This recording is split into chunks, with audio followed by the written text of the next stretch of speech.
இந்த பதிவில் ரமண மகரிஷி சொன்ன வார்த்தையை கேட்டு பக்தர்கள் தங்கள் தவறை எவ்வாறு உணர்ந்தனர் என்பதை நானும் ஒரு பரதேசிதானே என்ற கதையின் மூலம் தெரிந்து கொள்வோம். ஒரு சமயம் ஆசிரமத்திலே விசேஷ பூஜைகள் நடந்தபோது சாப்பாட்டுக்கு வேண்டிய ஏற்பாடுகள் நடந்தன. கூட்டம் மிக அதிகமாக இருந்ததால் ஆசிரம நிர்வாகி கோபம் அடைந்து ஏழை பரதேசிகளை பார்த்து, பரதேசிகள் உள்ளே வர வேண்டாம், சற்று நேரம் பொறுத்து பின்பு வரலாம் என்று கடுமையாக சொன்னார். மற்றவர்கள் சாப்பிட அமர்ந்தார்கள். அனைவருக்கும் இலை போடப்பட்டது. வழக்கமான இடத்தில் ரமணர் இல்லை.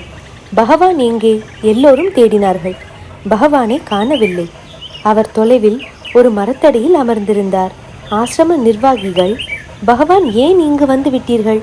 சாப்பிட எல்லோரும் காத்து கொண்டு இருக்கிறார்கள் என்று கேட்டார்கள். அதற்கு ரமணர், பரதேசிகள் உள்ளே வர வேண்டாம் என்று சொன்னார்கள். நானும் ஒரு பரதேசிதானே என்றார்.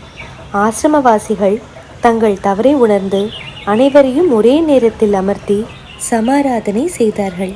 அடுத்த பதிவில் ரமண மகரிஷி எதற்காக வருத்தமடைந்தார் என்பதை பற்றி கேட்கலாம். அதுவரை திருச்சிற்றம்பலம்.